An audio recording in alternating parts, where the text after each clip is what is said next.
back, relax, welcome to the Laid Back Life. It's your boy, Laid Back Marco, and it's gonna be a video you haven't seen in a while. We're doing some car stuff today.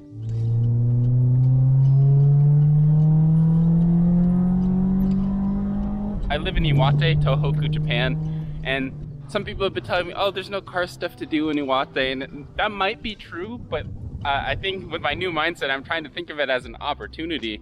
So there's this road called the Asupite Line, which is quite famous in Japan. But essentially, it's when the snow clears up on both sides of the wall, on both sides of the road, there's going to be a wall of snow. And actually, I've driven on that road. So that's just a question that you need to ask, like, are we willing to emphasize this more? And if not, then that's a positive constraint you're setting. You gotta live life like you want to. So I thought maybe I'd show you my Toge Essentials kit. So it's actually right after winter, so you can see I have my summer tires in here.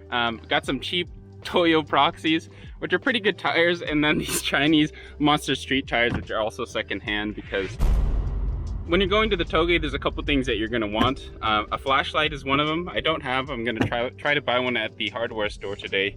I always bring my camera. You know, I make YouTube videos. I take photos. One thing that you can forget when you're going to the Toge is warm clothes, because even though it is pretty warm right now, it's the start of spring. At the top of the mountain, especially nighttime, it gets pretty cold, so bring some warm clothes. And I'm gonna bring a tripod, and sometimes you'll need that for long exposure shots. Some other things you want, obviously, are tools and friends, which I don't really have many car friends or tools right now.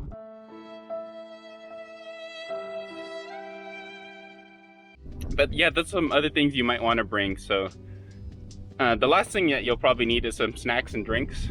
Some mountains like Mount Akagi will have snacks and drinks, a Jidohan Baiki, so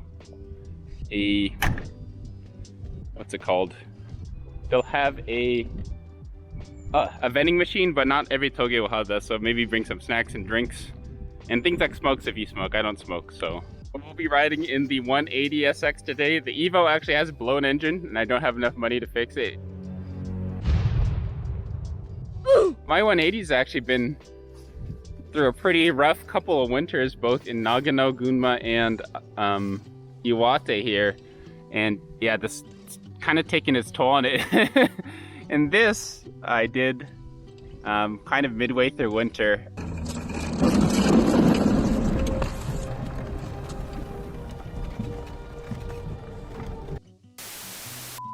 Yeah, my car's getting to the point where I'm gonna have to start repairing it somehow, finding either the funds or some way to do it myself to repair it. I actually still owe the guy who did Shocken, which is the yearly inspection thing. I still owe him, and I'm paying him off for it. And car tax just came in, so that's owning a car in Japan can be super expensive, especially if you're getting paid in Japanese yen. So there's two ways we can actually get to town. If I turn right here, we can take the boring way. But if I turn left here, which I'm turning left, there's a pretty fun way. This is called the Rainbow Line, the Abbey Rainbow Line. And there's, I don't know, during the winter it was a lot of fun. There's still some sakura around, as you can see, but it's about the end of the season.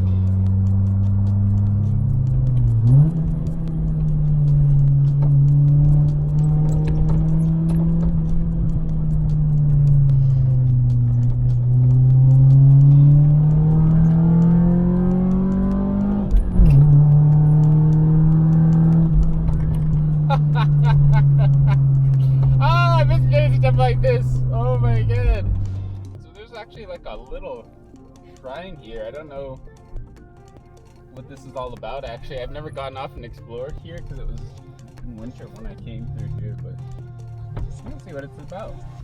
Often in life, I feel that we rush through things, never taking the time to fully appreciate what's around us.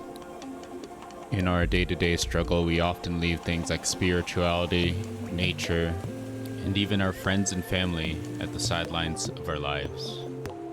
Do our careers and dreams consume us so much that we overlook the truly valuable things in life? What are we chasing, and what's the rush? Part of the lure of Japan lies in its blend of Eastern philosophies like Buddhism, Shintoism, and even Christianity. An environment like this allows me to create and craft my own spiritual window, drawing on aspects of different philosophies, studies, and religions that resonate with me. Deep down, there will always be that soft Catholic school kid.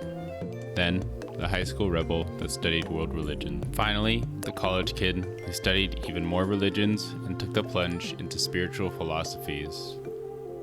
Lastly, there's an adult who sees them all together like rings on the tree. Ultimately, I believe that religions are simply different frames to describe the same thing, an attempt to describe the indescribable. Shinto torii gates are found all over Japan and serve as a reminder of the transition between the ordinary world and the spiritual one. Similarly, our beliefs are like poems attempting to describe the indescribable. But what's so sacred about this spot? It took me a moment to wake up to the beauty around me. Well, at times I'm in conflict with nature. Alan Watts reminds me, you didn't come into this world, you came out of it. Why do I take so little time to see the beauty in mountains, lakes, ants, or trees? I thought of the complex system I was a part of. Why couldn't I see the beauty in me? Zen wisdom tells us to live in the present and observe what's around us. The sakura trees serve as a poignant reminder of the transience and beauty of life. I found joy in the delicate flowers, made more beautiful by their fleeting existence. A small spider had called these flowers its home. And spiders have their own meanings, often symbols of creativity, patience, perseverance, and cunning. Like Miles Morales, how could I spin the web of the multiverse in my favor? As I contemplated the direction of my life, I realized I needed to be like water and flow with the currents of life. Shintoism shares many similarities with Native American beliefs. Buddhism, Hinduism, and even Christianity believe in being born again. But I needed to figure out what I wanted to do with this life. I'm drawn to creative pursuits like drawing, producing, and creating, but I also wanted cars to be a big part of my life. And right now, all I wanted to do was to drive.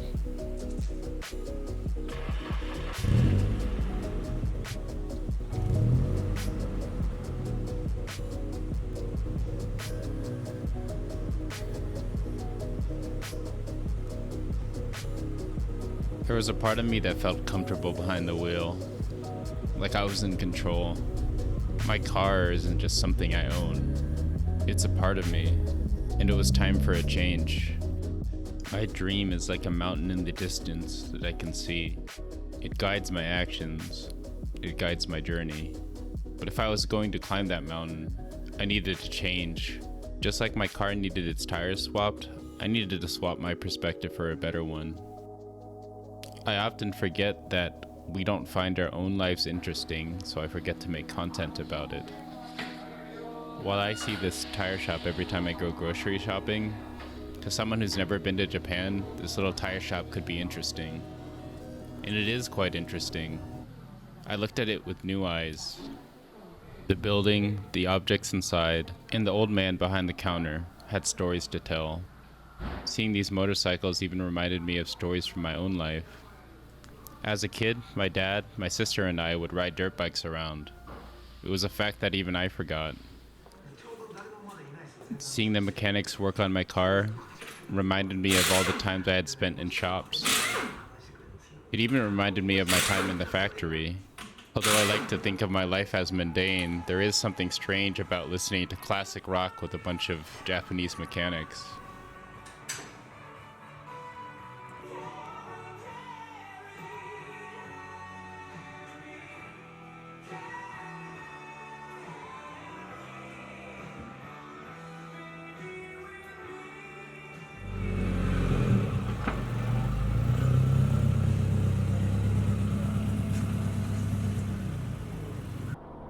And you can see we're just kind of driving in a beautiful spot right now. Mount Iwate is to our left.